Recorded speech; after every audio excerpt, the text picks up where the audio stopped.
낯선 사람을 구하려다 직장을 잃고 모든 것을 잃게 된 심보라. 하지만 그녀가 구한 사람이 다름 아닌 굴지의 대기업 청광그룹 회장일 줄은 꿈에도 몰랐습니다.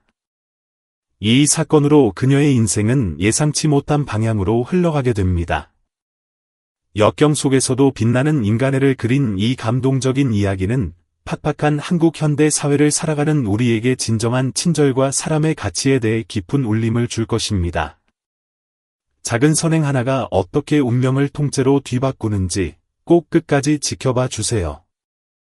보라는 얼큰한 감자탕 국물이 말라붙은 플라스틱 테이블을 닦으며 금이 간 손목시계를 힐끗 쳐다보았습니다. 시계 바늘은 이미 밤 11시를 넘겼고 배 속에서는 굶주린 고양이처럼 꼬르륵 소리가 요동쳤습니다. 그녀는 배고픔을 꾹 참으며 행주로 테이블을 한 번 더 힘껏 닦아냈습니다. 입 밖으로 새어나오는 한숨 속에는 내일도 출근할 수 있을까 하는 불안함이 섞여 있었습니다. 그때 주방 안쪽에서 여느 때처럼 주인 아주머니의 잔소리가 날아왔습니다. 너 또 오지랖 넓게 아무나 도와주고 다니다간 굶어 죽기 좋다. 요즘같이 먹고 살기 힘든 세상에 쓸데없이 착해 빠지면 길바닥으로 나앉는 건 한순간이야. 보라는 그저 쓴웃음을 지으며 대꾸하지 않았습니다.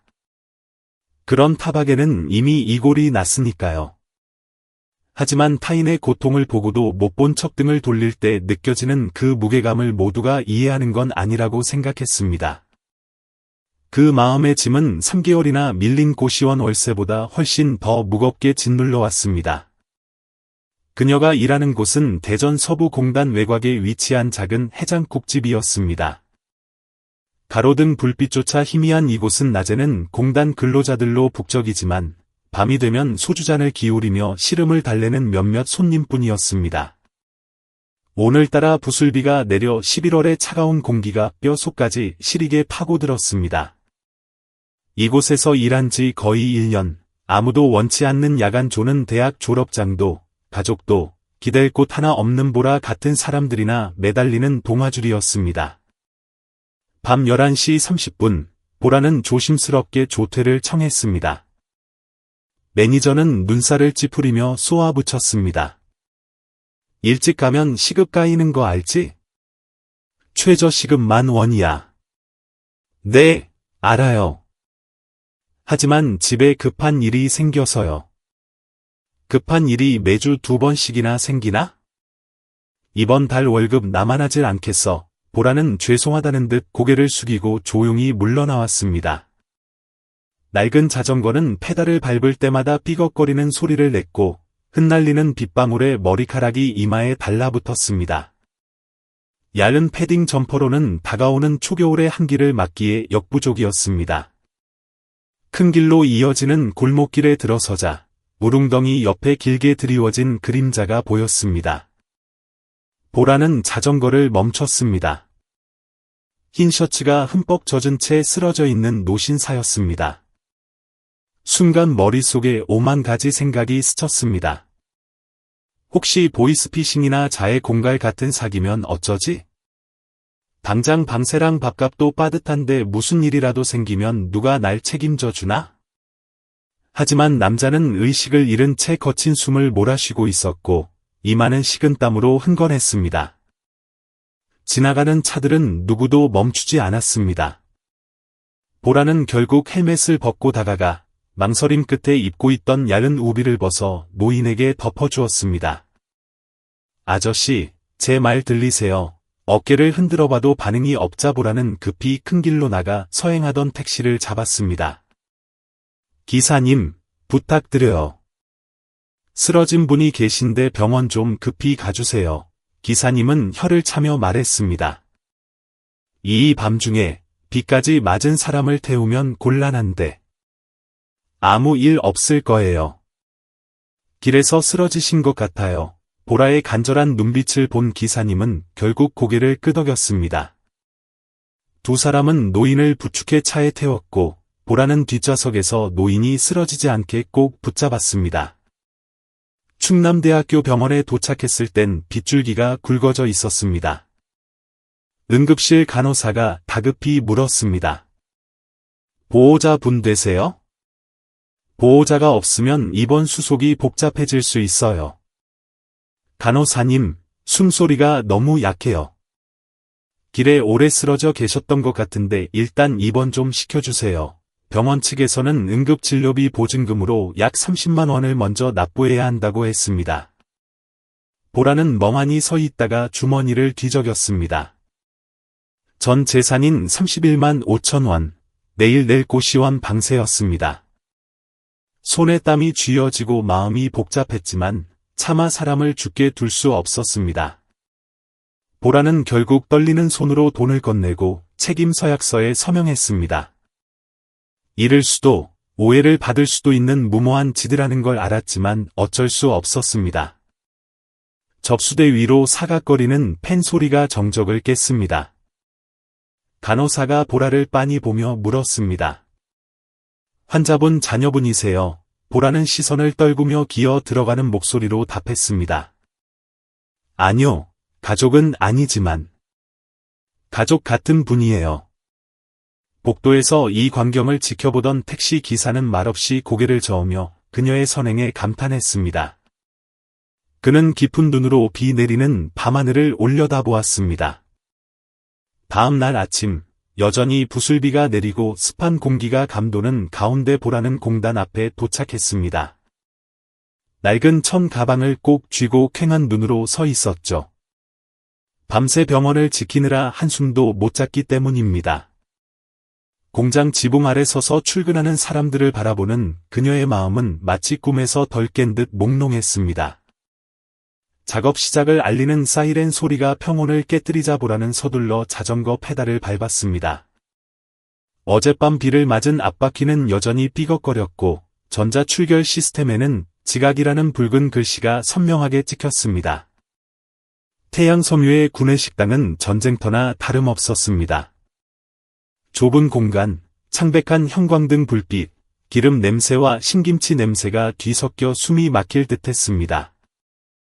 스테인리스 식탁들이 빽빽하게 놓여있고 직원들은 쉴 새 없이 움직였습니다. 보라가 주방에 들어서자마자 조리장에 호통이 떨어졌습니다. 야, 신보라. 지금이 몇 시야? 여기가 남대문 시장인 줄 알아. 보라가 기어들어가는 목소리로 대답했습니다. 죄송합니다. 그게 사정이 있어서. 사정은 무슨? 이번이 벌써 몇 번째야? 야간조로 배려해줬더니 제멋대로 쉬고 말이야. 생산직 조장인 화영이 뒤에서 비아냥거렸습니다. 누가 오지랖 부리래? 제 앞가림도 못하면서 남 걱정은 뒤이어 들려오는 비웃음 소리가 보라의 가슴을 후벼 팠습니다. 그녀는 아무 대꾸도 하지 않고 묵묵히 안으로 들어갔습니다. 오전 내내 보라는 세 사람 몫의 설거지를 도맡아 해야 했습니다. 차가운 물과 기름때에 두 손은 벌겋게 부르트고 떨려왔지만 그녀는 억지로 미소를 지으며 어젯밤 간호사의 말을 떠올렸습니다. 타인에게 이렇게까지 하는 사람은 드물다. 점심시간, 모두가 식사하는 동안에도 보라는 싱크대 앞에서 일만 했습니다. 동료 언니가 다가와 속삭였습니다. 좀만 참아, 곧 쉬는 시간이니까. 보라는 대답 대신 눈물을 삼키며 고개를 끄덕였습니다. 오후 늦게 인사팀장이 보라를 불렀습니다. 그는 쌀쌀맞게 해고 통지서를 책상 위에 던졌습니다. 사인해. 내일부터 나오지 마. 보라는 당황해서 물었습니다. 저를 자르시는 건가요? 내가 아니라 회사가 자르는 거야. 무단 조퇴의 지각, 근무 태만까지. 규정대로 하는 거야. 어제는 30분 일찍 조퇴한 것뿐이고 정말 급한 일이 있어서. 사유는 중요하지 않아. 여긴 시간 엄수가 생명이야. 우리 회사는 사연 있는 사람보다 빨리빨리 문화에 맞춰 효율적으로 일할 사람이 필요해. 보라는 멍하니 서 있었습니다. 쓰러진 사람을 구하고 전 재산을 털어 병원비를 냈다는 사실을 말하고 싶었지만 차가운 관리자의 눈빛을 보니 목구멍이 막혔습니다. 네, 알겠습니다. 보라는 해고 통지서를 4번 접어 주머니에 넣었습니다.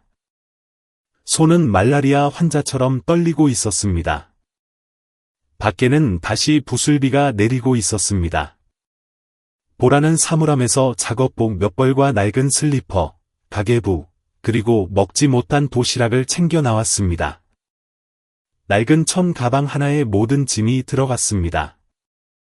배웅해주는 사람도, 작별 인사를 건네는 사람도 없었습니다. 회색빛 공장 건물을 뒤로하고 나오며 보라는 씁쓸하게 뒤를 돌아보았습니다. 이곳은 그녀의 유일한 생계 수단이자 동생 학비를 벌 수 있었던 곳이었습니다. 단지 옳은 일을 했다는 이유로 죄인처럼 쫓겨나다니.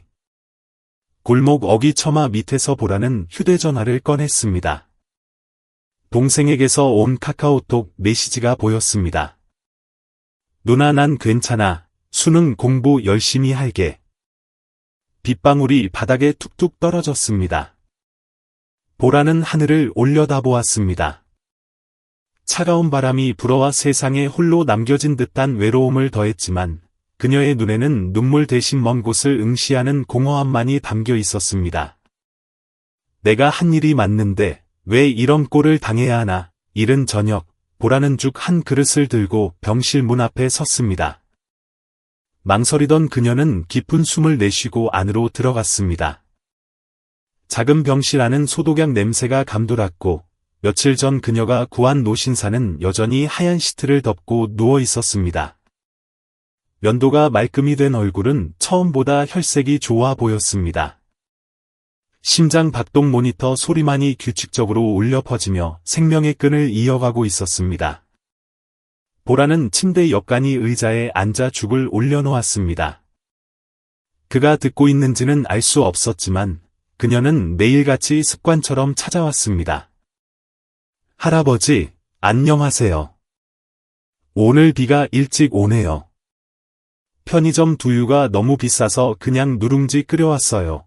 보라의 목소리는 속삭임처럼 작았습니다. 그녀는 구례에 계신 외할머니 이야기, 논두렁을 뛰어놀던 어린 시절, 그리고 곧 수능을 치를 남동생 재윤이 이야기를 두서없이 늘어놓았습니다. 특별할 것 없는 소박한 이야기들이었지만 진심이 담겨 있었습니다. 아침 회진을 돌던 간호사가 잠시 멈춰 서서 그 모습을 지켜보았습니다. 보라는 매일 찾아와 노인의 얼굴을 닦아주고 손발을 마사지해 주었습니다. 누가 시킨 것도 아닌데 말이죠. 간호사가 경비원에게 물은 적이 있었습니다. 저 환자분 가족인가요? 아니요. 며칠 전 길에서 구해준 아가씨라는데 매일 저러네요. 참 기특하고 신기하죠. 보라는 남들의 시선 따윈 신경 쓰지 않았습니다. 그저 꺼져가는 촛불 같은 숨소리를 지키며 곁을 지킬 뿐이었습니다. 털실로 짠 목도리를 둘러주기도 하고 발이 차가우면 자신의 양말을 벗어 신겨주기도 했습니다. 구직 활동으로 지친 몸을 이끌고 와 이야기하다가 침대에 엎드려 잠이 들 때도 많았습니다. 그래도 이곳에 오면 자신이 누군가에게 필요한 존재라는 사실의 위안을 얻었습니다. 어느 날 밤, 보라가 노인에게 낡은 외투를 덮어주며 꾸벅꾸벅 졸고 있을 때였습니다. 정적 속에서 마동욱 회장의 손가락이 미세하게 꿈틀거렸습니다. 아주 작은 움직임이었지만 분명한 반사 반응이었습니다. 눈꺼풀이 파르르 떨리더니 다시 잠잠해졌습니다. 깜짝 놀라 잠이 깬 보라는 멍한 눈으로 그의 손을 응시했습니다. 방금 내가 본 게 맞나? 보라는 조심스럽게 그의 손등을 만져보았습니다. 따뜻한 온기가 느껴졌지만 움직임은 없었습니다. 그녀는 의사를 부르지 않고 숨죽여 기다렸습니다. 희망과 의심 사이에서 가슴이 조마조마했습니다. 복도 끝에서 젊은 최 의사가 간호사에게 물었습니다. 저 아가씨는 환자랑 무슨 사이입니까? 간호사는 고개를 저으며 아무도 몰라요. 그냥 하루도 안 빠지고 온다는 것밖에는 이라고 답했습니다. 최 의사는 문틈으로 기도하듯 두 손을 모으고 앉아있는 보라를 보며 생각에 잠겼습니다. 돈이 없어 가족조차 치료를 포기하는 세상에 저런 헌신이 존재한다는 사실이 얼어붙은 마음을 녹이는 듯했습니다. 차가운 복도 공기와 달리 그 작은 병실 안에는 누군가가 지켜든 등불처럼 은은한 온기가 감돌고 있었습니다. 며칠 뒤, 보라는 시외버스에 몸을 싣고 창가에 기대 앉았습니다. 차창 밖으로 스쳐 지나가는 논밭 위로 빗방울이 사선을 그리며 떨어졌습니다. 보라의 눈시울은 붉어져 있었고 해진 가방끈을 쥔 손에는 힘이 들어갔습니다. 힘들면 내려와라. 가족뿐만 한 곳이 어디 있겠니? 라는 할머니의 목소리가 귓가에 맴돌았습니다. 구례 터미널에 내린 보라는 진흙탕 길을 걸었습니다. 시골의 흙냄새와 비 냄새가 코끝을 찔렀습니다. 흙탕물이 튀어 운동화가 엉망이 되었지만 묵묵히 걸었습니다. 저 멀리 칠이 벗겨진 낡은 한옥집이 보였습니다. 마루에 나와 부채질을 하던 황 할머니가 손녀를 보고 벌떡 일어났습니다. 아이고, 우리 강아지 왔어? 비 오는데 고생했다. 보라는 짐짓 밝은 척 웃었습니다. 네, 할머니 너무 보고 싶어서 휴가 내고 왔어요. 할머니는 보라의 손을 잡으며 안쓰러워했습니다. 얼굴이 반쪽이 됐네. 무슨 일 있으면 숨기지 말고 말해라. 보라는 애써 눈물을 참으며 고개를 돌렸습니다. 저녁상은 된장국과 계란말이뿐이었지만 아궁이 불 냄새가 마음을 차분하게 해주었습니다. 보라는 할머니의 발을 씻겨드리고 마루를 닦으며 평범한 일상을 보냈습니다. 너무나 평온해서 오히려 가슴이 먹먹해지는 고향의 밤이었습니다. 얇은 요를 깔고 누웠지만 잠이 오지 않았습니다. 빗소리가 심장 소리처럼 쿵쿵 울렸습니다. 지갑을 열어보니 남은 돈은 고작 16,000원. 도시의 월세는 밀렸고 노인의 약값으로 돈을 다 써버린 상태였습니다. 다음 날 아침 마당을 쓸고 있는데 동생 재윤이가 뛰어들어왔습니다. 누나, 나 서울대 합격했어. 보라는 합격 통지서를 받아 들고는 왈칵 눈물이 솟았습니다. 재윤이는 기뻐서 어쩔 줄 몰랐지만 보라는 억지로 웃으며 동생의 머리를 쓰다듬었습니다. 장하다. 공부하느라 고생했어. 등록금은 누나가 알아서 할 테니까 걱정 마. 재윤이는 머리를 극적였습니다. 누나 회사 그만뒀다며? 돈은? 누가 그래? 휴가 낸 거야. 더 좋은 공장으로 옮길 생각이니까 걱정 마. 보라의 거짓말에 재윤이는 안심한 듯 고개를 끄덕였습니다. 오후에 식구들이 낮잠 든 사이 보라는 지갑 속 1,000원짜리 지폐 몇 장을 세고 또 세었습니다. 세어볼 때마다 한숨이 깊어졌습니다. 보라는 툇마루에 앉아 멍하니 비 내리는 마당을 바라보았습니다. 누렁이 진돗개가 처마 밑에 웅크리고 있고 빗소리에 섞여닭 울음소리가 들려왔습니다. 평화롭지만 막막한 현실이었습니다. 그때 수십 킬로미터 떨어진 곳에서 검은색 고급 세단이 흙먼지를 일으키며 달려오고 있었습니다. 뒷좌석에 앉은 중년 신사는 피곤해 보였지만 눈빛만은 날카로웠습니다. 그는 기사에게 물었습니다. 확실히 태양섬유 조리 보조로 일했던 신보라 씨가 맞나? 기사가 고개를 끄덕였습니다. 네, 며칠 전 해고당했다고 합니다. 신사는 손목에 찬 염주를 만지작거리며 깊은 생각에 잠겼습니다. 차창 밖으로 펼쳐진 논밭을 바라보던 그가 입을 열었습니다. 반드시 찾아야 해. 꼭 만나야겠어. 기사가 백미러로 그를 쳐다보았습니다. 만나서 어떻게 하실 생각이십니까, 회장님? 그는 대답 대신 눈을 감았습니다. 비 속에서 자신을 구하기 위해 전 재산을 내놓던 소녀의 맑은 눈망울이 떠올랐기 때문입니다. 보라는 여전히 무릎을 감싸 쥐고 앉아 착하게 사는 게 과연 옳은 걸까 자문하고 있었습니다. 비가 그치고 흙냄새가 짙어질 무렵 갑자기 급정거하는 소리와 함께 흙먼지가 피어올랐습니다. 마당에서 채소를 씻던 할머니가 놀라 일어섰고 빨래를 널던 보라도 고개를 들었습니다. 서울 번호판을 단 검은색 승용차가 마당 앞에 비스듬히 멈춰 섰습니다. 문이 열리고 말끔한 차림의 중년 남성이 내렸습니다. 큰 키에 단정한 옷차림, 그리고 깊은 눈빛을 가진 남자. 보라는 숨을 멈췄습니다. 며칠 전 빗속에서 자신이 구해준 바로 그 아저씨였습니다. 깨어난 것도 모자라 어떻게 여기까지 온 걸까? 남자는 정중하게 고개를 숙였습니다. 안녕하세요. 불쑥 찾아와 죄송합니다. 신보라 양을 만나러 왔습니다. 보라가 얼떨떨한 표정으로 앞으로 나갔습니다. 아저씨? 여긴 어떻게? 남자가 온화한 미소를 지으며 말했습니다. 비 오는 날 저를 살려주신 은인을 찾으러 왔습니다. 몸은 회복되었습니다. 감사 인사도 드리고 꼭 다시 뵙고 싶었습니다. 할머니는 어리둥절해하며 말했습니다. 누추하지만 들어와서 옥수수차라도 한잔하고 가시죠. 보라는 떨리는 손으로 차를 내왔습니다. 마동욱 회장은 낡은 방석 위에 앉아 보라가 내온 차를 마셨습니다. 보라의 심장은 터질 듯 뛰었습니다.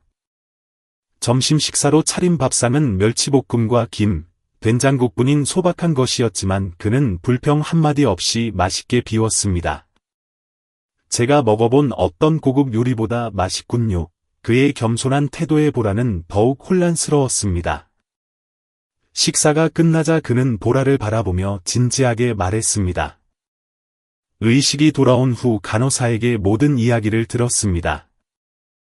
저를 업고 뛰고 병원비까지 대신 내주셨다고요. 요즘 세상에 그런 분은 드뭅니다. 보라는 고개를 숙였습니다. 대단한 일 아니에요. 만약 저희 아버지가 쓰러지셨다면 누군가 도와주길 바라는 마음이었을 뿐이에요. 그의 눈가가 촉촉해졌습니다. 그는 품에서 봉투 하나를 꺼내 놓았습니다.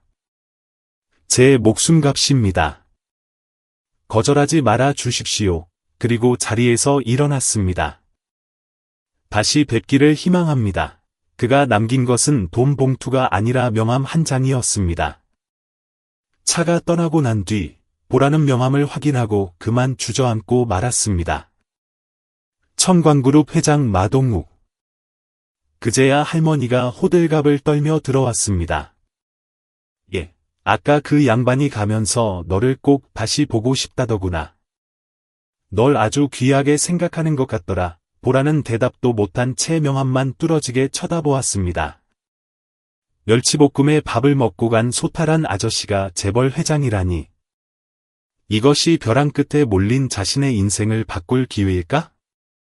그날 밤, 보라는 명함을 가슴에 얹고 잠을 이루지 못했습니다. 낡은 천장에 비친 달빛을 보며 수만 가지 생각이 교차했습니다. 다음 날 서울, 마 회장은 집무실에서 비서실장 위성민에게 말했습니다. 그 아가씨 눈을 봤나? 아무것도 없으면서 전부를 내어주는 용기 말이야. 내가 젊은 시절 맨주먹으로 버티던 때가 생각나더군. 그는 창밖의 서울 시내를 내려다보며 지시했습니다. 내일 차를 보내 데려오게. 조건 없이 그녀의 본성이 변하지 않았는지 확인해 보고 싶네. 다음 날 정오, 구례 시골집 앞으로 리무진 한 대가 도착했습니다.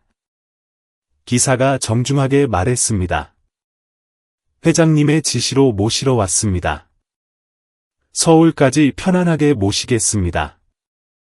보라는 낡은 가방을 들고 주저했습니다. 할머니와 동생에게 작별을 고하고 차에 오르는 그녀의 손에는 꼬깃꼬깃해진 명함이 들려 있었습니다.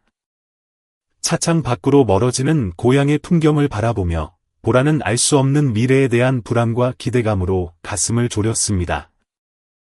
그녀의 운명은 이제 막 새로운 장을 시작하고 있었습니다. 이게 함정일까? 아니면 누군가 나를 시험하는 걸까?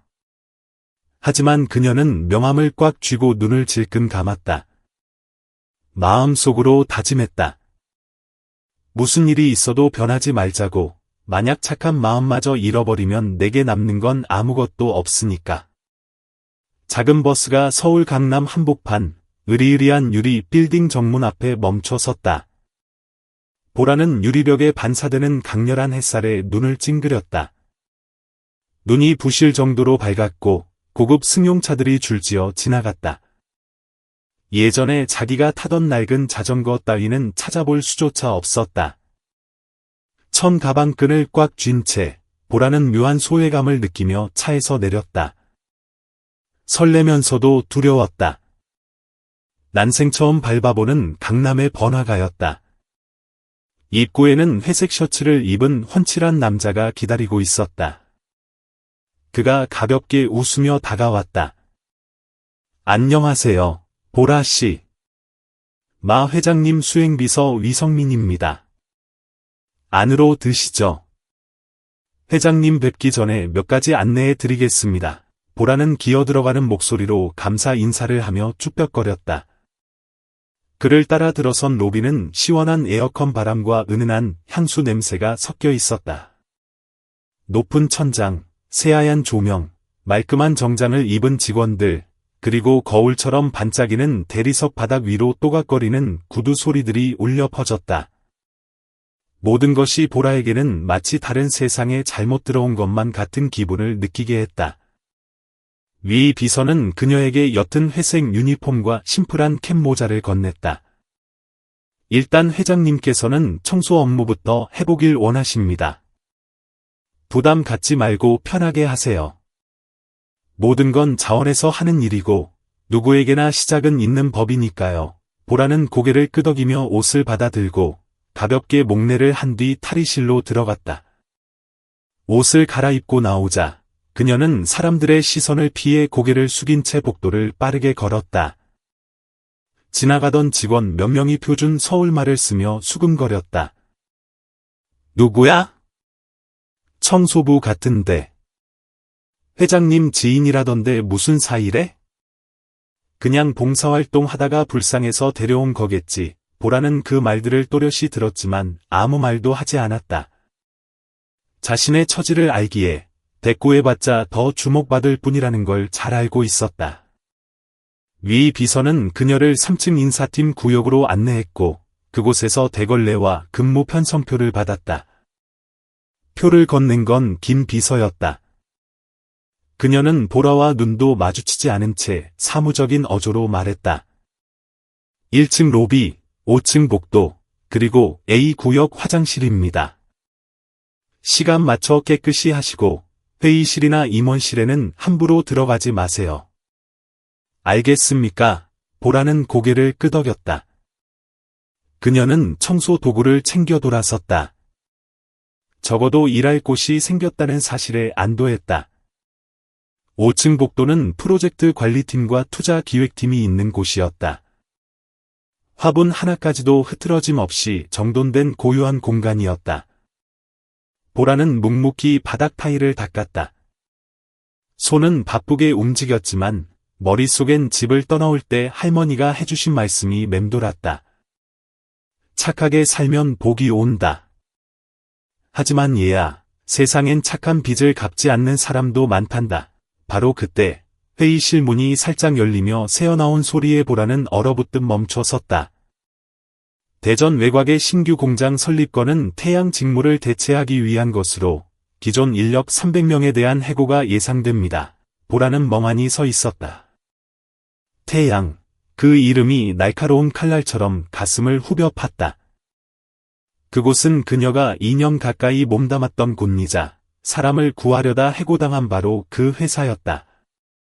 그녀는 홀린 듯 문 쪽으로 다가갔다. 엿들으려던 건 아니었지만 심장이 요동쳤고 다리가 제멋대로 움직였다. 그때 문틈 사이로 두툼한 서류 뭉치가 미끄러져 나와 그녀의 발치에 떨어졌다. 보라는 깜짝 놀라 허리를 숙여 주우려 했다. 그 순간 날카로운 고함이 들려왔다. 거기서! 누가 감히 기밀 서류에 손을 대? 보라는 소스라치게 놀라 고개를 들었다.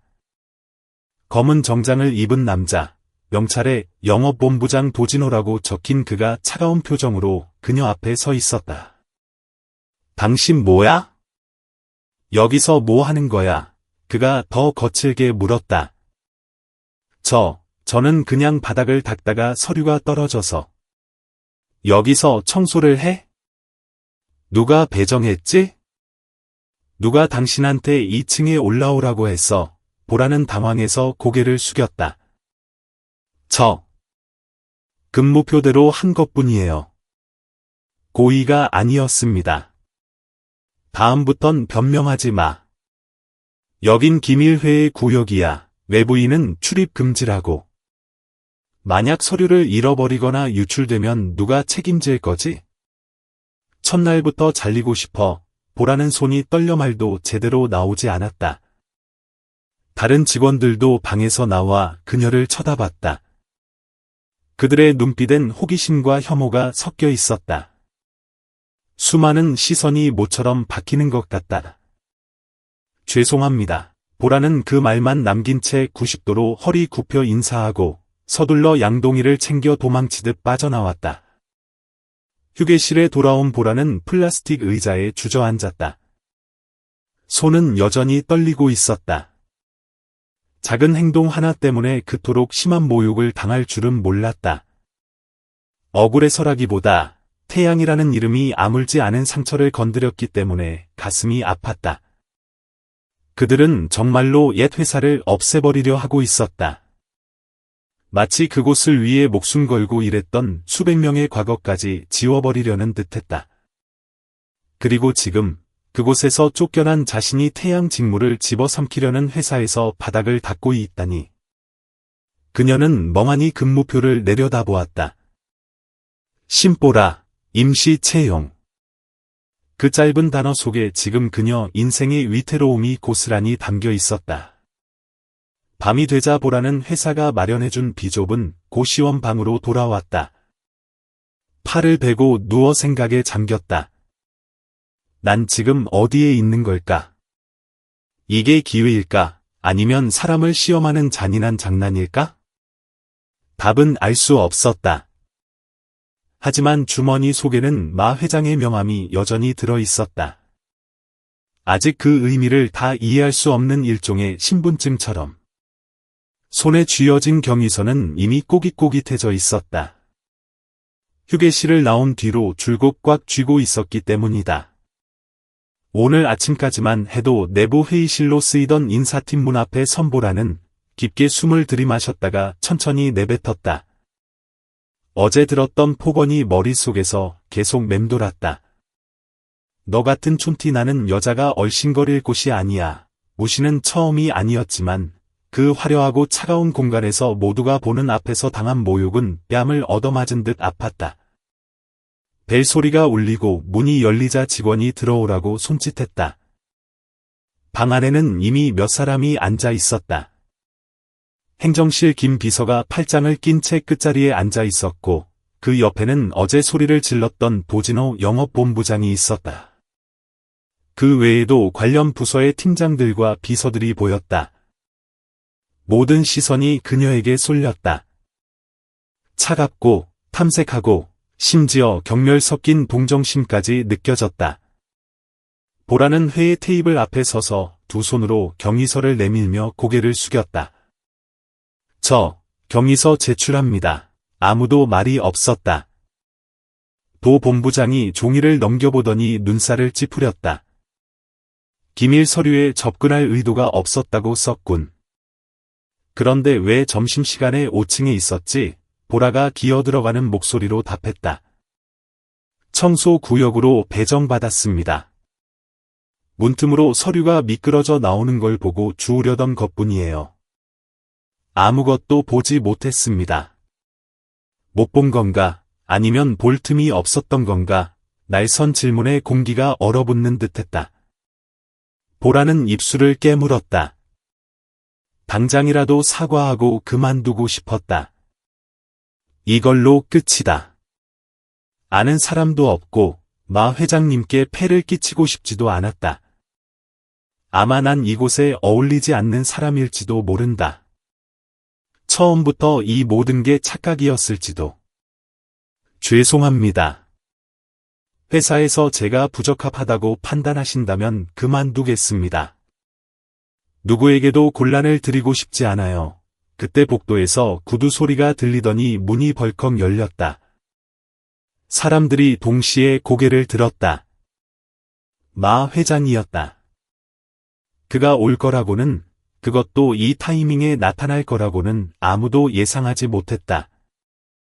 그는 느긋하게 방으로 들어왔지만 눈빛만은 차갑고 날카로웠다. 보라를 한번 보고는 도 본부장을 직시했다. 무슨 일인가?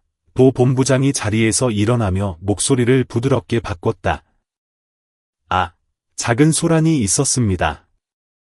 이 청소 직원이 허락 없이 5층에 올라와 내부 문건에 접근해서요. 사실관계를 확인 중입니다. 마 회장이 보라를 보며 부드럽게 물었다. 할 말이 있나? 보라는 목이 메었다. 그녀는 당황한 눈으로 회장을 바라보다가 작게 말했다. 떨어진 종이를 주었을 뿐이에요. 고의도 아니었고 내용도 보지 않았습니다. 저는 제가 그만두는 게 최선이라고 생각해요. 잘못한 게 없는데 왜 그만두지? 마 회장이 되물었다. 그 질문에 방 안이 정적에 휩싸였다. 보라는 입술을 앙다물었지만 눈시울이 붉어졌다. 잘 우는 편은 아니었지만 목구멍까지 차오른 설움을 참을 수가 없었다. 제 주제를 아니까요. 저 때문에 곤란해지는 분이 없었으면 좋겠습니다. 저는 이쪽 세상 사람이 아니니까요. 그 대답에 마 회장은 잠시 침묵했다. 그는 테이블로 다가가 의자 등받이에 손을 얹고 묵직한 목소리로 말했다. 이 세상 그 어디에도 자존심을 지키며 사는 사람을 거절할 권리는 없어. 착하게 사는 사람을 무시할 권리는 더더욱 없고, 그는 김 비서와 도 본부장을 보며 천천히 말했다. 내일부터 신보라 씨는 사내 PR 커뮤니케이션 팀 수습 사원으로 발령 내게. 테이블 끝에서 웅성거리는 소리가 터져 나왔다. 뭐라고? 청소부가 홍보팀으로, 이게 무슨 일이야? 회장님이 편애하시는 건가? 김 비서가 눈살을 찌푸렸고, 도 본부장도 난색을 표했다. 하지만 회장님, 저 여자는 홍보 업무에 맞는 전문성이 전혀 없습니다. 맞지 않으니까 수습으로 써보라는 거야. 마 회장이 말을 자르며 눈빛을 차갑게 빛냈다. 난 이 사람에게 여기 있는 많은 사람들이 잃어버린 무언가가 있다고 믿네. 그게 무엇인지 구체적으로 말하진 않았지만 모두가 이해했다. 생면부지에 남을 구하려 월세 낼 돈을 쓰고 남에게 패 끼치기 싫어 모욕을 감내하는 그 마음. 바로 인격을 말하는 것이었다. 그는 보라를 보며 미소 지었다. 한번 해보겠나? 보라는 눈물을 삼키며 조용히 고개를 끄덕였다. 네. 믿어주신다면 최선을 다하겠습니다. 회의는 침묵 속에 끝났다. 보라는 쿵쾅거리는 심장을 안고 방을 나섰다. 하지만 들어갈 때와 달리 이번엔 고개를 숙이지 않았다. 더 이상 참고만 사는 여자가 아니라는 걸 깨달았기 때문이다. 복도 모퉁이에서 마 회장의 오른팔인 위 비서가 벽에 기대어 서서 옅은 미소를 짓고 있었다. 그날 오후, 보라는 8층 PR팀으로 안내되었다.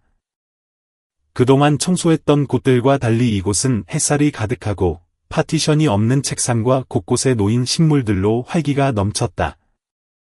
명세희 팀장이 그녀를 맞이했다. 부드러운 목소리였다.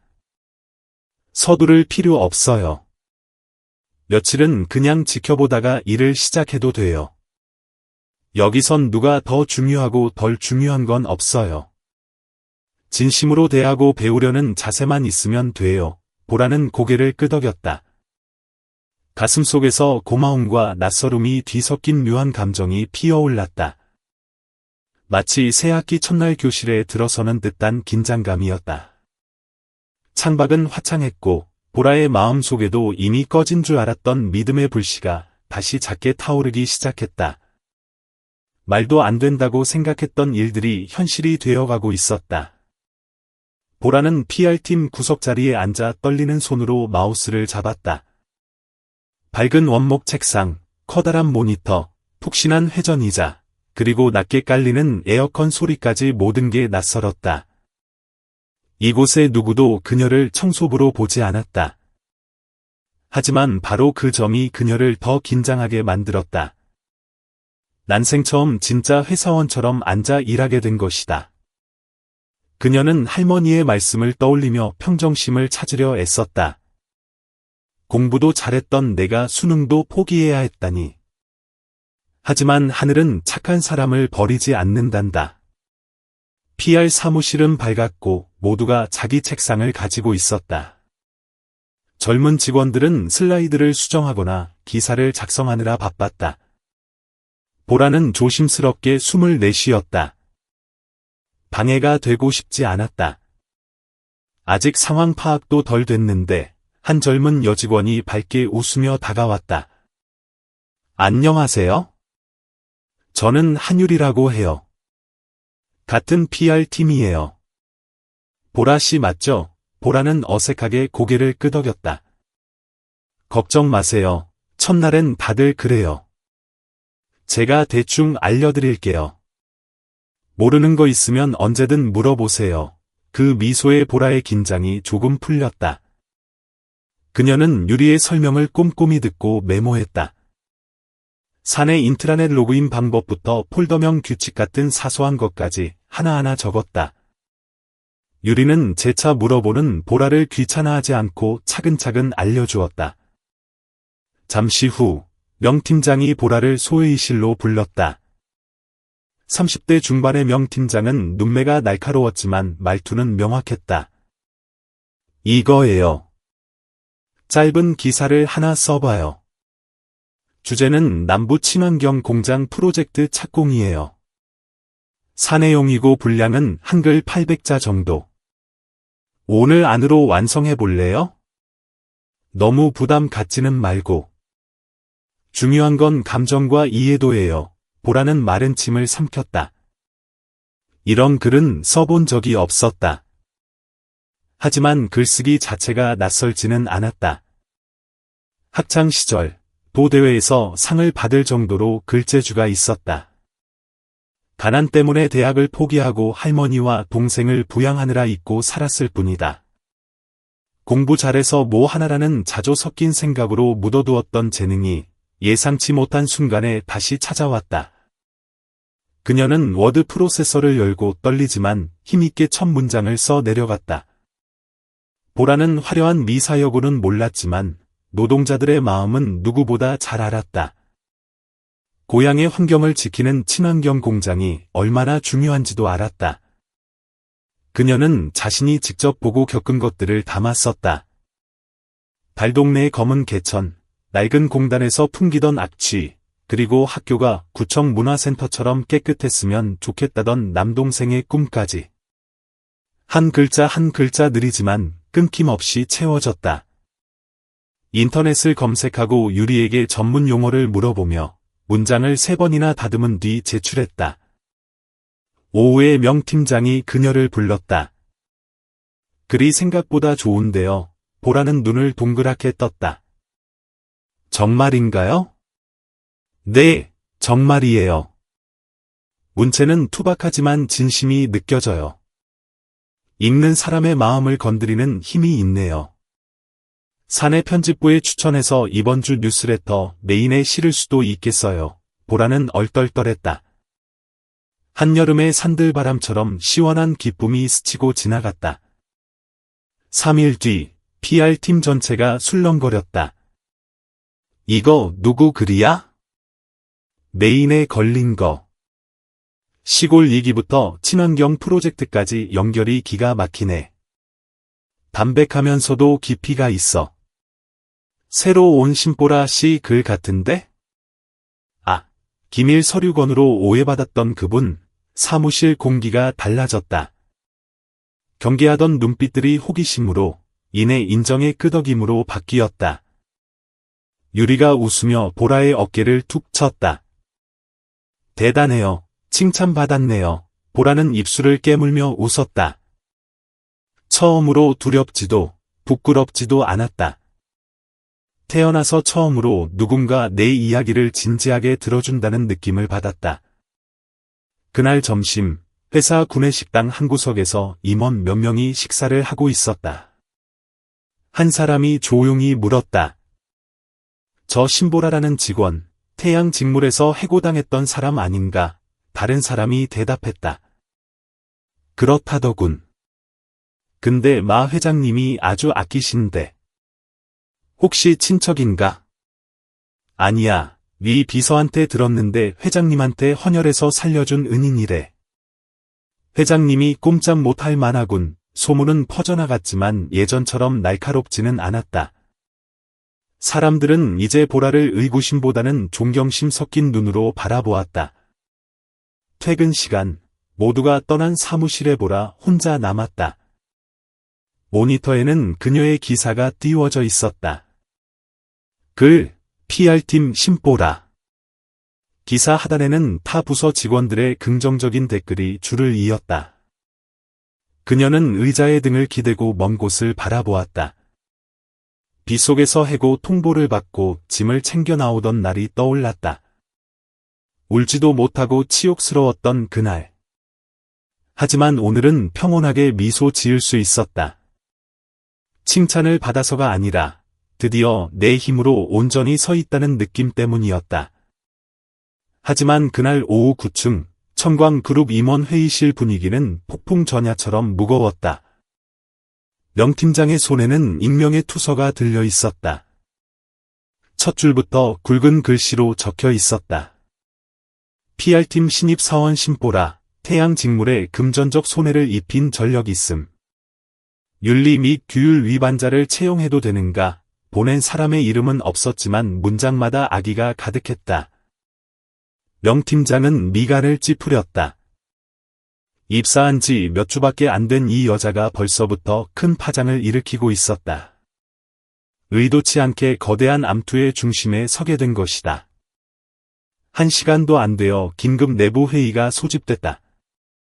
밀폐된 회의실, 닫힌 문, 내려진 블라인드. 인사팀장이 무거운 목소리로 입을 열었다. 다들 읽어보신 투서 때문입니다. 평가를 내리기 전에 관련 부서의 의견을 듣겠습니다. 서류 사건으로 보라를 질책했던 도진호 영업본부장이 즉각 반응했다. 제가 처음부터 말하지 않았습니까? 회장님 명함을 주었다는 것도 이상하고 청소부가 PR팀으로 간 것도 말이 안 되는데 이제는 해고 전력까지 나왔습니다. 이건 철저히 조사해야 하고 당장 신보라 씨 업무를 정지시켜야 합니다. 분위기가 험악해졌다.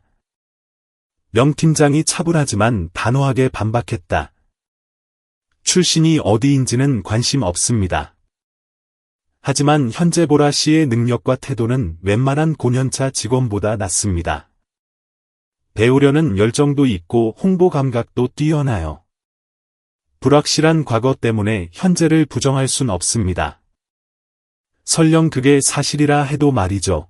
다른 팀장이 말을 끊었다. 태양은 우리의 간접 파트너입니다. 우리가 그쪽 해고자를 고용했다는 걸 알면 그룹 이미지에 타격이 갈 텐데 누가 책임집니까? 그때 테이블 끝에 앉아 침묵을 지키던 남자가 찻잔을 내려놓았다. 마 회장이었다. 그는 아무 말 없이 듣고만 있었다. 명 팀장이 말했다. 신보라 씨를 불러 직접 이야기를 들어보죠. 소명할 기회는 줘야죠. 문이 열리고 보라가 들어왔다. 창백한 얼굴이었지만 눈빛은 피하지 않았다.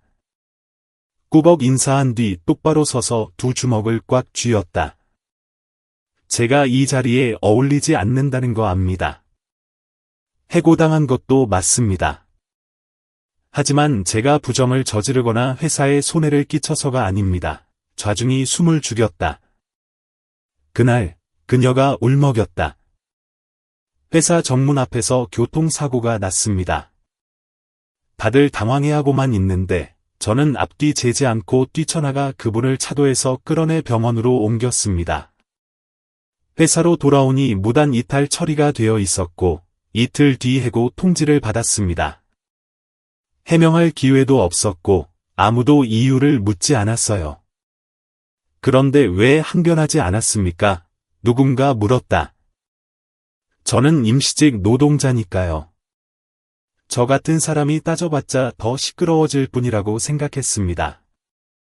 조용히 나가는 게 가장 쉬운 방법이라고 믿었으니까요. 방 안에 침묵이 흘렀다. 명 팀장이 위 비서를 바라보았다. 그는 마 회장을 처음부터 보좌해온 사람이다.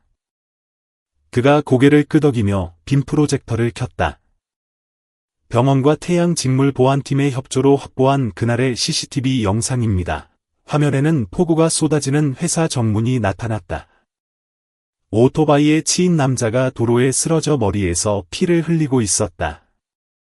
수십 명의 직원들이 비명을 지르며 피하기 바빴다. 그때 화면 오른쪽에서 우산도 쓰지 않은 여자가 튀어나왔다. 보라였다. 그녀는 남자를 길가로 끌어내며 미친 듯이 소리쳐 도움을 요청했다. 비는 억수같이 쏟아지고 그녀는 남자 옆에 주저앉아 헐떡이고 있었다. 영상이 42초에서 멈췄다. 회의실은 쥐 죽은 듯 조용해졌다. 명 팀장이 조용히 말했다. 이게 보라 씨가 허락 없이 자리를 비운 이유입니다. 도 본부장의 표정이 일그러졌다. 다른 누군가 입을 열려는데 줄곧 침묵하던 마 회장이 자리에서 일어났다. 그는 방 한가운데로 걸어나와 사람들을 둘러본 뒤 보라에게 시선을 고정했다. 저 여자가 구한 사람이 바로 나일세. 공기가 몽땅 빠져나간 듯 회의실 안은 숨막히는 정적에 휩싸였다. 그날 공장 시차를 마치고 돌아오던 길에 사고를 당했지. 저 친구가 없었다면 난 아마 이 자리에 없었을 거야. 병원에서 깨어나 수소문했지만 보라라는 이름뿐이었어. 도시락 가방 하나랑 피 묻은 쪽지 말고는 남긴 것도 없더군. 그는 잠시 말을 멈추더니 목소리에 힘을 주었다. 난 진실이 필요한 사람이지 가짜 복종은 필요 없어. 그리고 진실은 저 친구가 없었다면 자네들이 여기 앉아 도덕 운운하는 걸 내가 살아서 볼 수 있었을지 모른다는 거야. 아무도 그와 눈을 마주치지 못했다. 선의를 베풀다 해고당하고 그 용감한 과거 때문에 또다시 의심받은 여자. 보라는 가만히 서서 주먹을 꽉 쥐었다. 울어야 할지 웃어야 할지 알 수 없었다. 회의실 누군가가 속삭였다. 그럼 진짜 생명의 은인이었네. 인사팀장이 고개를 끄덕이며 일어섰다. 그럼 투서 내용은 전부 폐기하고 오늘부로 신보라 씨를 청광그룹의 정식 장기 계약직으로 전환할 것을 건의합니다. 반대하는 사람은 아무도 없었다. 보라는 깊이 허리 숙여 인사했다. 눈가에 눈물이 고였다. 고함도 눈물 호소도 아닌 오직 묻혀있던 진실만으로 억울함을 푼 건 난생 처음이었다. 그 운명적인 회의 이후 보라는 더 이상 청광그룹의 흐릿한 그림자가 아니었다. 그녀는 별다른 해명을 하지 않았지만 그녀의 이야기는 사내 할인 소식보다 더 빠르게 전층으로 퍼져나갔다. 5층 PR팀에서는 이제 보라를 완전히 다른 눈으로 보기 시작했다. 촌스럽고 서툴다며 무시하던 시선은 사라지고 그녀는 어느새 영웅이 되어 있었다. 진심으로 존경하는 사람들도 있었지만 뒤에서 수군대는 이들도 있었다. 운이 좋았던 거지. 구한 게 하필 회장님일 줄 누가 알았겠어?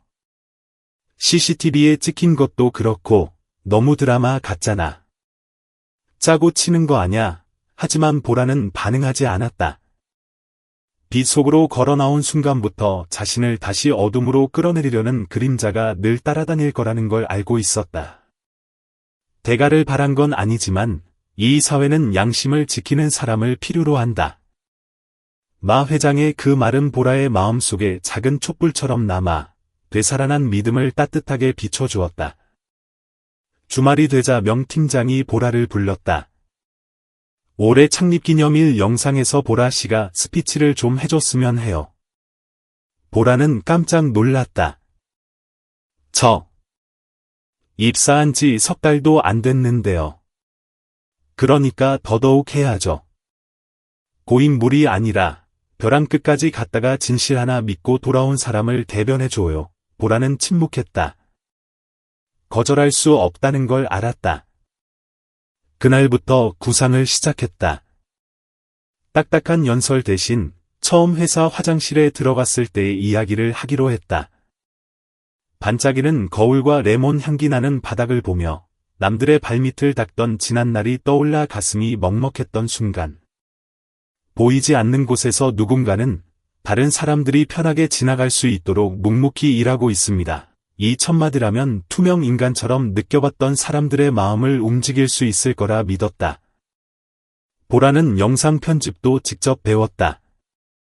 디자이너의 도움을 받아 자막을 넣고 잔잔한 음악을 깔았다. 저녁 늦게까지 PR팀 사무실엔 보라의 자리만 불이 켜져 있었다. 그녀는 프레임 하나하나를 확인하고 얼굴이 너무 화려하게 나오지 않도록 조명을 조절했다. 예쁘다는 말은 필요 없었다. 단 한 사람이라도 좋으니 자신이 이곳에 서기까지 얼마나 많은 자존심을 짓밟혀야 했는지 알아주길 바랐다. 그 시간 휴게실에 모인 젊은 직원들이 수근거렸다.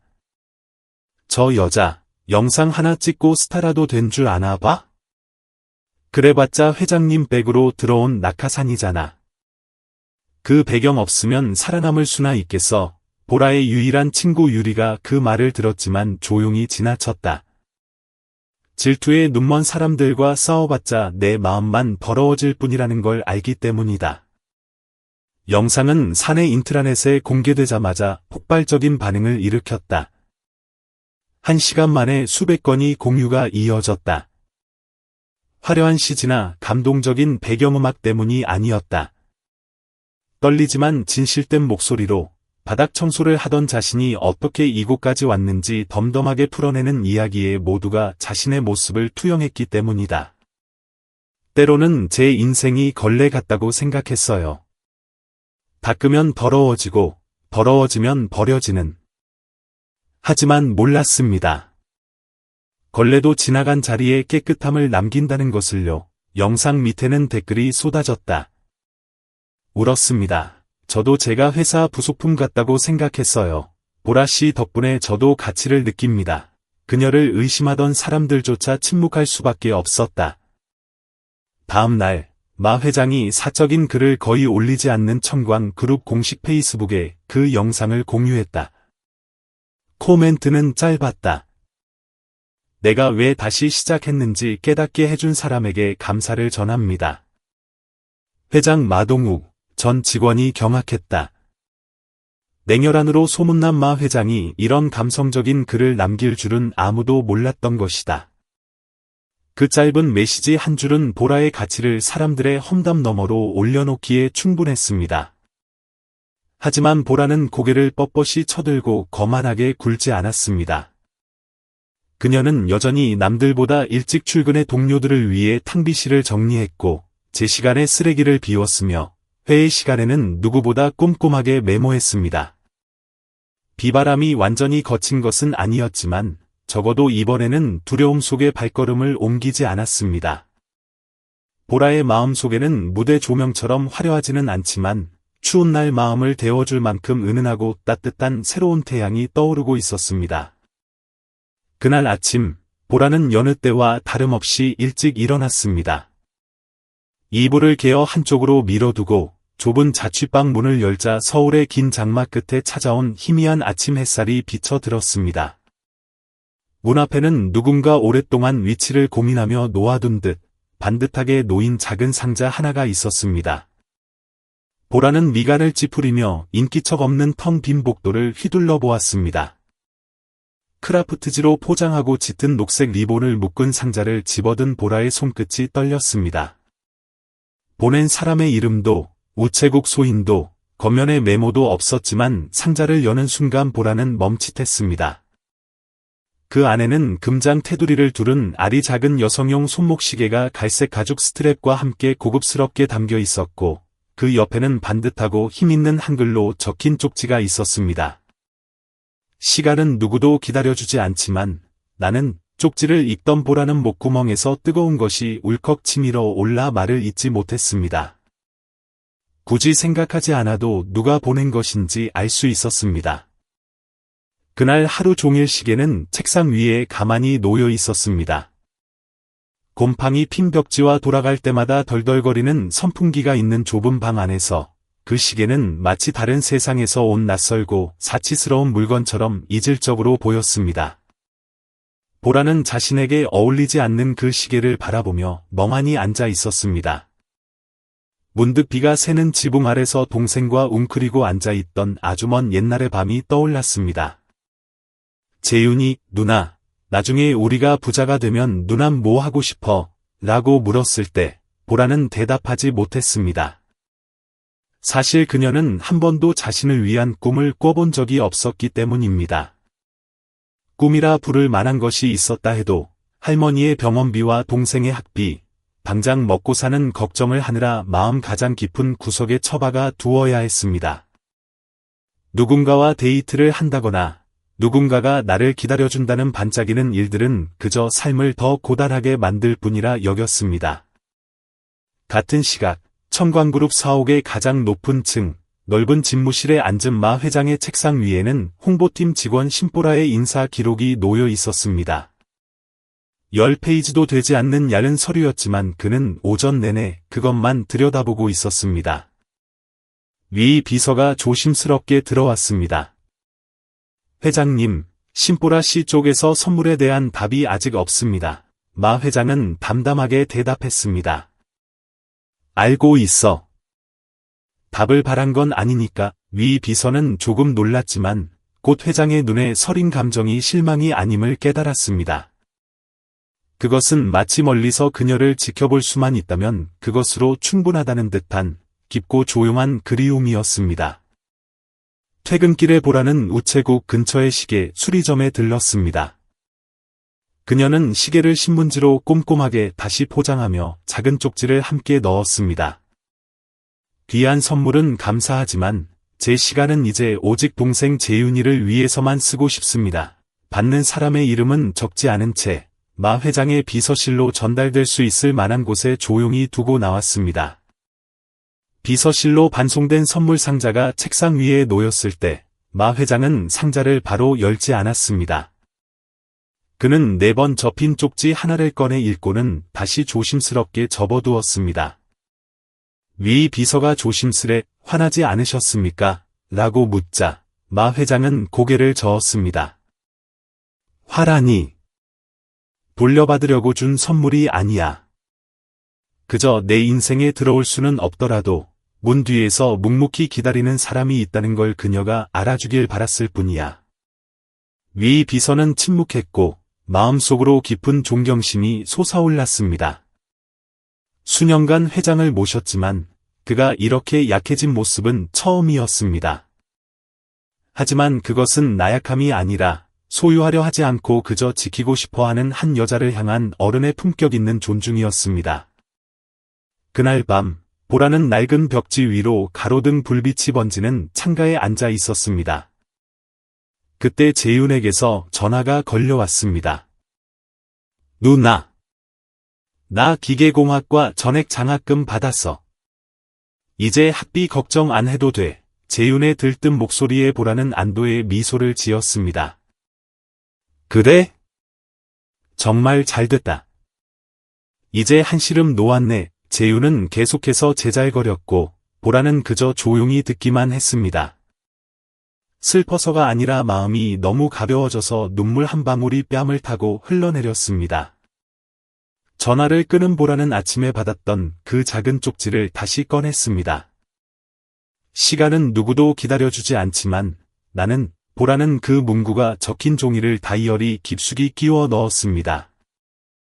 그것은 소유하기 위해서가 아니라 기억하기 위해서였습니다. 비는 그쳤지만 하늘은 여전히 잿빛이었던 그날 오후, 한강변의 좁은 골목길을 따라 낡은 천막들이 펄럭이는 가난한 동네의 바람이 불었습니다. 골목 어귀에서 떡볶이를 파는 아주머니의 외침이 들렸다가 사라졌습니다. 마 회장은 자취방들이 늘어선 곳에서 몇 집 떨어진 뚝방길 옆에 차를 세웠습니다. 경적을 울리지도 전화를 걸지도 않은 채 그는 지난달 비 오는 오후 자신을 맞아주었던 보라의 집, 칠이 벗겨진 철문을 하염없이 바라보고 있었습니다. 그의 손에 들려있던 지갑이 살짝 벌어지며 모서리가 다른 낡은 사진 한 장이 바람에 날려 바닥으로 떨어졌습니다. 그때 등 뒤에서 발자국 소리가 들렸습니다. 어머, 누구 찾으세요? 황씨 아주머니의 조용한 물음에 마 회장은 깜짝 놀랐습니다. 그가 허리를 굽혀 사진을 줍으려 할 때 이미 다가온 황씨 아주머니의 시선이 바닥에 떨어진 사진 속 얼굴에 고정되었습니다. 세상에, 이건. 이 사진은 황씨 아주머니는 입을 틀어막으며 가늘게 떨었습니다. 사진 속에는 은행나무 아래 서 있는 강단 있는 눈매와 굵은 웨이브 머리를 한 젊은 여자가 있었습니다. 그 얼굴은 누가 봐도 보라의 엄마, 그녀의 젊은 시절 모습이었습니다. 마 회장은 멈칫했습니다. 황씨 아주머니가 더듬거리며 물었습니다. 당신, 보라 엄마랑 무슨 사이요? 마 회장은 피하지 않고 그녀를 바라보았습니다. 부인하지 않았습니다. 그는 그저 긴 한숨을 내쉬며 수년 동안 잠재워 두었던 슬픔이 어린 눈으로 대답했습니다. 그 사람은 제가 평생 빚을 진 사람입니다. 그날 오후, 마 회장은 황씨 아주머니의 작은 밥상에 마주 앉아 보리차를 마셨습니다. 평생을 거칠게 살아온 여자와 호화로운 사무실 안에서 비밀을 묻어두고 살아온 늙은 남자. 전혀 다른 삶을 살아온 두 사람은 침묵 속에서 기묘한 동질감을 느꼈습니다. 황씨 아주머니는 그가 띄엄띄엄 털어놓는 이야기에 귀를 기울였습니다. 옛날 화려한 서울의 한 무역회사 탕비실에 시골 출신의 아가씨가 차를 타는 직원으로 입사했다는 이야기였습니다. 그녀는 세상 물정은 몰랐지만 성실했고 늘 미소를 잃지 않았다고 했습니다. 가난했지만 기묘할 만큼 자존심이 세서 누구에게도 고개를 숙이거나 아쉬운 소리를 하지 않았던 그녀가 어느 날 말 한마디 없이 사라졌다고 했습니다. 아무도 이유를 몰랐지만 단 한 사람, 마 회장 자신만은 알고 있었습니다. 지키지 못한 약속과 비겁함이라는 젊은 날의 실수로 그녀에게 씻을 수 없는 상처와 모욕을 준 사람이 바로 자신이었기 때문입니다. 황씨 아주머니는 눈시울을 붉히며 물었습니다. 그럼 보라 아가씨가? 마 회장은 대답 대신 보라의 낡은 자취방 쪽을 바라보았습니다. 묵묵히 자신의 인생을 다시 쌓아 올리고 있는 그 아가씨가 있는 곳을 향한 그의 눈빛이 모든 것을 말해주고 있었습니다. 마 회장이 떠난 후에도 황씨 아주머니는 한참 동안 멍하니 앉아 있었습니다. 저녁이 되어 보라가 퇴근하자 그녀는 조용히 불렀습니다. 보라야, 이리 좀 와봐라. 보라는 문지방에 걸터앉아 물수건으로 땀을 닦았습니다. 황씨 아주머니는 보라의 허벅지에 손을 얹고 망설였습니다. 내게 해야 할 말이 있는데 아직은 때가 아닌 것 같구나. 보라는 고개를 들어 기다렸지만 아주머니는 한숨을 내쉬며 말을 돌렸습니다. 아니다. 그냥 잊어버려라. 어떤 사람들은 평생을 착하게 살아가기도 한다. 젊은 날의 잘못을 속죄하기 위해서 말이다. 그저 그뿐이야. 보라는 그 말의 뜻을 다 이해할 수는 없었지만 더 캐묻지 않았습니다. 어른들의 알쏭달쏭한 화법에 익숙해진 그녀는 그저 말없이 고개를 끄덕였습니다. 방으로 돌아와 잠자리에 들려던 보라는 책상 위에 놓인 황씨 아주머니의 낡은 지갑을 발견했습니다. 아마 방에 다녀가시면서 깜빡하신 모양이었습니다. 벌어진 지갑 틈으로 삐져나온 작은 사진이 보라의 호기심을 자극했습니다. 집어들어 다시 넣어주려던 보라는 익숙한 얼굴을 보고 소스라치게 놀랐습니다. 사진 속에는 젊은 시절의 엄마가 있었습니다. 그리고 그 옆에는 깊고 침울한 눈빛을 가진 중년 남자의 작은 증명사진이 함께 끼워져 있었습니다.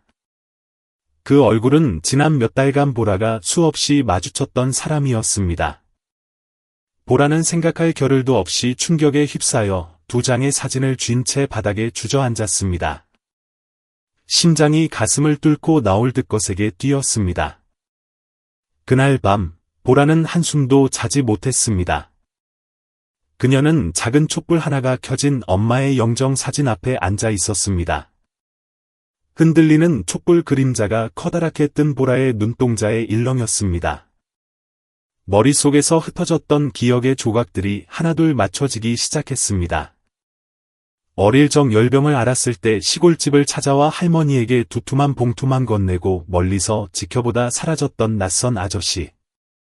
친척 어른인 줄만 알았던 그 사람. 그리고 빛바랜 사진 한 장을 들고 문턱에 앉아 소리 없이 울던 엄마의 모습. 그때는 너무 어려서 아무것도 몰랐습니다. 엄마가 임종 직전 남긴 마지막 말, 언젠가 그 사람을 다시 만나게 되더라도 원망하지 마라. 우리보다 더 아픈 사람이다. 보라는 먼지가 뽀얗게 앉은 액자 유리에 손을 얹으며 물었습니다. 엄마, 그 사람이 바로 회장님이에요. 목이 메어 말이 나오지 않았고 눈물만 하염없이 흘러내렸습니다. 비밀의 문이 열렸지만 두려워해야 할지 용서해야 할지 알 수 없었습니다. 월요일 아침, 청광그룹 사옥은 아침 햇살을 받아 눈부시게 빛났습니다.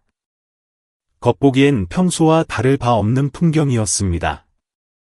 칼같이 다림질한 정장을 입은 직원들, 대리석 복도를 울리는 구두 소리, 3층 탕비실에서 들려오는 커피 머신 소리까지 여전했지만 공기 중에는 곧 닥쳐올 변화의 기운이 감돌고 있었습니다. 지난 주말부터 소문이 돌았습니다. 이번 주 월요일 인사회의에서 홍보팀장을 포함한 새로운 발령 명단이 발표될 것이라는 소식이었습니다. 명 팀장이 유학을 위해 사직서를 낸 후 보라는 차가워진 손을 비비며 회의실로 들어섰습니다. 에어컨 바람이 새지도 않은데 한기가 느껴졌습니다. 여느 때처럼 중간 좌석에 앉자 유리가 몸을 기울여 속삭였습니다. 어제 명 팀장님이 전화해서 사직서 수리됐다고 하더라. 너 알고 있었어? 보라는 가볍게 고개를 끄덕였습니다.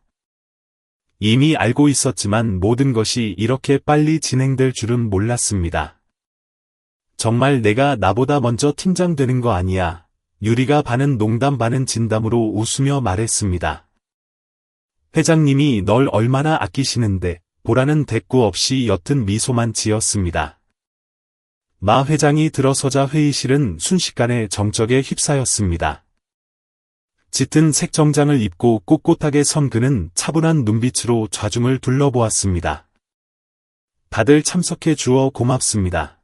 그의 목소리는 낮고 따뜻했습니다. 오늘 이사회에서 결정된 새로운 인사를 발표하겠습니다. 그는 잠시 말을 멈추고 보라를 똑바로 응시했습니다. 오늘부로 명 팀장의 후임으로 신보라 씨가 홍보팀장직을 맡게 됩니다. 능력보다 인품을 더 신뢰할 수 있는 사람이라 판단했습니다. 여기저기서 작은 술렁임이 일었습니다. 보라는 몇 초간 숨이 멎는 듯 했습니다. 회장이 이렇게 공개적으로 직접 선언할 줄은 꿈에도 몰랐습니다. 마음의 준비를 했음에도 수십 개의 시선이 일제히 쏠리는 순간 당혹감을 감출 수 없었습니다. 놀라움, 감탄, 그리고 의심과 질투가 섞인 시선들이 그녀를 찔러왔습니다. 보라는 자리에서 일어나 정중히 고개를 숙였습니다. 감사합니다. 최선을 다하겠습니다. 회의가 끝난 후 사무실로 돌아온 보라의 마음속에는 기묘한 외로움이 스며들었습니다. 유리가 다가와 어깨를 토닥였습니다. 야, 사람들 눈치 보지 마. 넌 충분히 자격 있어. 보라는 미소 지었지만 눈빛은 여전히 흔들리고 있었습니다. 사람들이 뭐라 하든 두렵진 않아. 다만 누군가의 도움을 받아 올라갔다는 소리를 듣고 싶지 않을 뿐이야. 배경 때문이 아니라 내가 해낼 수 있다는 걸 믿게 만들고 싶어. 유리는 그런 보라를 잠시 바라보다가 미소 지었습니다. 너 진짜 많이 변했다. 점심시간, 경제뉴스 단신란에 태양물산 해고 직원, 청광그룹 팀장으로 파격 승진이라는 작은 기사가 떴습니다. 출처는 알 수 없었지만 기사는 사내 메신저와 커뮤니티를 통해 빠르게 퍼져나갔습니다. 도시락을 먹으며 기사를 확인한 보라의 손이 멈췄습니다. 창립기념일 영상에서 캡처한 그녀의 사진 아래에는 실력인가 운인가, 현대판 신데렐라, 거대한 배경이 있다더라 등 온갖 추측성 댓글이 달리고 있었습니다. 청소부에서 시작해서 거기까지 갔다면 진짜 대단한 거 아닌가. 기사를 읽은 유리가 한숨을 쉬며 말했습니다. 남 얘기하기 좋아하는 사람들 신경 쓰지 마. 넌 내가 한 일을 믿으면 돼. 그날 오후, 보라가 다음 주 홍보 계획안을 검토하고 있을 때 모르는 번호로 전화가 걸려왔습니다. 잠시 망설이다 전화를 받자 차분한 목소리가 들려왔습니다. 안녕하세요. 서울경제신문의 한 기자입니다. 신보라 씨의 과거 태양물산 사건과 관련해 인터뷰를 요청드리고 싶습니다. 보라는 잠시 침묵했습니다. 기자는 정중하지만 단호하게 말을 이었습니다. 보라 씨의 이야기는 많은 사람에게 영감을 줄 겁니다. 그리고 아무도 묻지 않았던 진실을 밝힐 기회가 될 수도 있습니다. 보라는 유리창 너머를 바라보았습니다. 서울의 하늘은 해질녘의 노란 빛으로 물들고 빌딩 숲 유리에 반사된 빛이 부드럽게 일렁이고 있었습니다. 그녀는 조용히 입을 열었습니다. 인터뷰하겠습니다. 하지만 해고를 당한 억울함이나 잘잘못을 따지는 이야기는 하지 않겠습니다. 저는 오직 현재와 가장 어두웠던 시절 제가 배운 것들에 대해서만 이야기하고 싶습니다. 전화기 너머에서 잠시 침묵이 흐르더니 기자가 대답했습니다. 그걸로 충분합니다. 감사합니다. 그날 저녁, 직원들이 모두 퇴근한 사무실에 홀로 남은 보라는 벽에 붙은 계획표를 묵묵히 닦았습니다. 빗속에서 쫓겨나던 날부터 5층 복도를 걸레질하던 날, 그리고 회의실 앞에서 떨던 순간까지 모든 기억이 스쳐 지나갔습니다. 이제는 한 팀을 이끄는 책임자가 되었습니다. 내일 또 얼마나 거센 파도가 밀려올지 알 수 없었지만 한 가지 확실한 것은 수많은 의심의 눈초리로 열린 이 문을 오직 자신의 두 다리로 걸어 나가리라는 다짐이었습니다. 그날 오후 서울에는 안개처럼 얇은 비가 내렸습니다. 옷을 적실 정도는 아니었지만 사람들의 마음을 쓸쓸하게 만들기에는 충분했습니다. 보라의 할머니가 살던 낡은 자취방의 나무 탁자 위에는 김이 모락모락 나는 따뜻한 차 두 잔이 놓여 있었습니다. 곰팡이 냄새와 섞인 차 향기가 가슴이 먹먹할 정도로 고요했습니다. 마 회장은 말없이 작은 마당을 내다보며 낡은 지갑을 만지작거렸습니다. 그의 눈은 아무도 닿을 수 없는 먼 기억의 어딘가를 헤매고 있는 듯했습니다. 황씨 아주머니가 빛바랜 천으로 된 장롱 쪽으로 걸어가 아래 칸 서랍을 열었습니다. 그녀는 누렇게 변한 봉투 하나를 꺼냈습니다. 겉면에는 잉크가 번진 글씨로 그 사람에게라고만 적혀 있었습니다. 그녀는 조용히 다가가 마 회장의 손에 편지를 쥐어주었습니다. 자갈이 구르는 듯 거칠고 쉰 목소리로 그녀가 말했습니다. 내가 이걸 20년 동안 가지고 있었소. 처음엔 당신이 잊어버리고 아주 떠난 줄 알고 뜯지도 못했지. 그러다 언젠가 당신이 돌아올지도 모른다고 생각했소. 이건 당신이 읽어야 할 것 같아서 마 회장은 두 손으로 편지를 받아 들었습니다. 기억의 강물 위를 떠다니는 듯한 흘림체 글씨가 눈에 들어왔습니다. 황씨 아주머니는 더 이상 아무 말 없이 돌아설 뿐이었습니다. 빗방울이 양철 지붕을 두드리는 소리가 마치 시간의 북소리처럼 들리는 어두운 방 안에 마 회장 홀로 남겨졌습니다. 종이는 낡아 색이 바랬지만 그 안에 담긴 글자들은 마치 쓴 사람이 가장 깊은 마음을 꾹꾹 눌러 담은 듯 선명했습니다. 언젠가 누군가가 알아주길 바라는 간절함이 느껴졌습니다. 마동욱 씨, 당신이 이 편지를 읽고 있다면 살아있어서 다시 돌아왔다는 뜻이겠지요. 왜 당신이 말 한마디 없이 갑자기 떠났는지 저는 모릅니다. 아이를 가졌다는 걸 알았을 때 이 편지를 수십 번도 더 썼다가 찢었습니다. 결국 어머니께 맡기기로 했어요. 당신을 원망하거나 미워하지 않아요. 다만 아플 뿐입니다. 우리 아이가 자라는 모습을 당신과 함께 볼 수 없다는 게 너무 아픕니다. 아이를 책임지라고 하지도 보상해 달라고 하지도 않겠습니다. 그저 언젠가 당신의 아이가 살아있다는 걸 알게 된다면 부디 그 아이가 원망 없는 삶을 살 수 있게만 해주세요. 아이가 당신을 닮을지 저를 닮을지 모르겠지만 제가 사랑으로 키운다면 길을 잃지는 않을 겁니다. 이번 생에 우리가 함께할 수 없다면 적어도 아이가 떠나가는 뒷모습을 보며 살게 하지는 말아주세요. 마 회장의 손이 격하게 떨렸습니다. 가시가 돋친 듯 편지의 글자 하나하나가 살을 파고들어 차갑게 식어버린 심장의 빈 곳을 찔렀습니다. 눈물 한 방울이 종이 끝에 떨어졌습니다. 처마 끝에서 떨어진 빗물인지 수년간 억지로 메마르게 버텨온 그의 눈에서 나온 것인지 알 수 없었습니다. 그 순간 세상의 모든 소리가 멈춘 듯 했습니다. 필름이 거꾸로 돌아가듯 모든 기억과 소리가 되살아났습니다. 사업에 처음 뛰어들었던 젊은 시절의 그가 보였습니다. 그는 착하고 똑똑하지만 가난했던 시골 처녀를 사랑했습니다. 집안의 반대는 거세였습니다. 어머니는 그가 쓴 편지를 모두 버렸고 전화를 차단했으며 견문을 넓힌다는 핑계로 그를 강제로 미국 유학길에 오르게 했습니다. 그는 고통 속에 떠나며 반드시 돌아와 설명하겠다고 다짐했지만 다시 돌아왔을 때 그녀가 살던 작은 집은 굳게 닫혀 있었습니다. 사람들은 그녀가 어디로 갔는지 모른다고 했습니다. 아이에 대한 이야기는 듣지도 못했습니다. 그렇게 세월이 흘러 그는 청광그룹을 일구며 앞만 보고 달렸습니다. 하지만 그 여자의 그림자는 단 한순간도 그의 심장을 떠난 적이 없었습니다.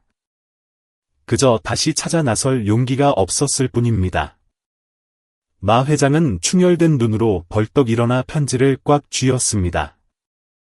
보라에게 모든 걸 말해야겠어. 언제부터 문가에 서 있었는지 황씨 아주머니가 모든 것을 꿰뚫어 보는 눈으로 그를 바라보고 있었습니다. 회장 자격으로 말하지 마시오. 그녀가 나직이 말했습니다. 모든 걸 잃어버렸던 한 남자로서 아버지로서 말하시오. 마 회장은 멈칫했습니다. 황씨 아주머니의 목소리가 빗물처럼 땅으로 스며들었습니다.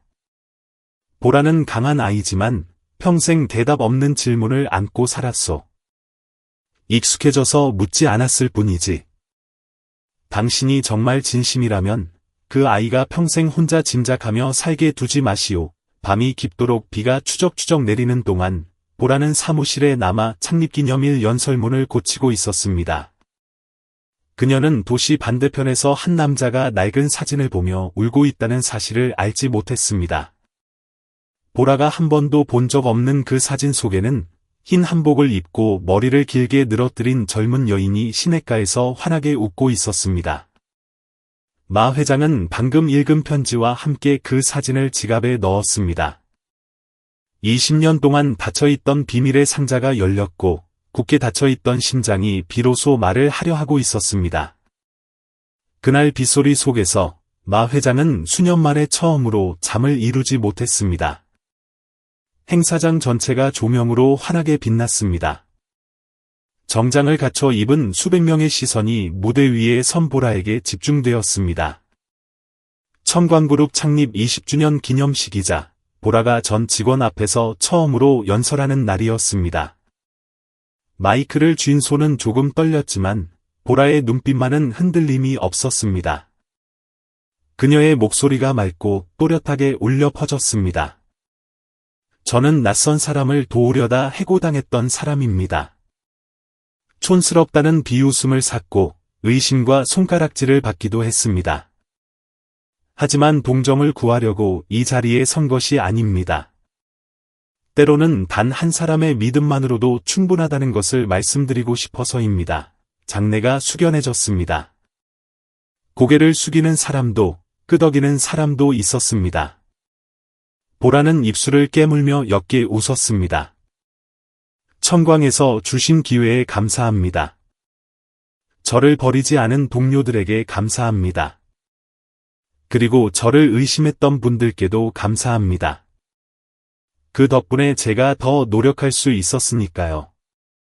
그리고 보라는 말을 잇지 못했습니다.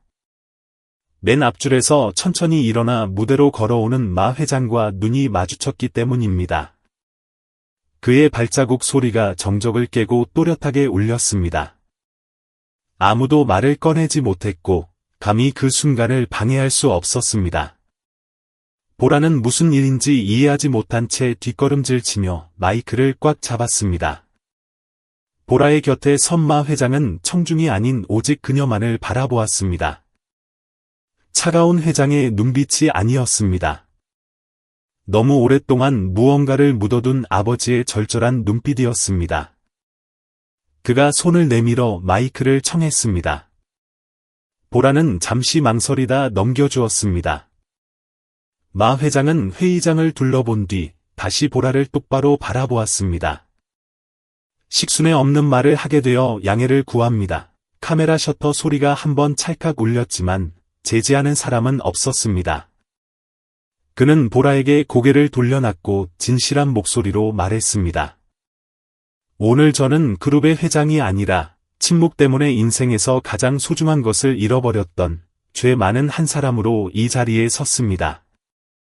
그는 잠시 숨을 고르고 말을 이었습니다. 20년 전 저는 한 여자를 사랑했지만 집안의 반대로 떠밀려 떠나야 했습니다. 돌아왔을 때 그녀는 이미 세상을 떠난 뒤였고 저는 그녀가 제 아이를 낳았다는 사실조차 까맣게 모르고 있었습니다. 회의장은 얼음물을 끼얹은 듯 굳어버렸습니다.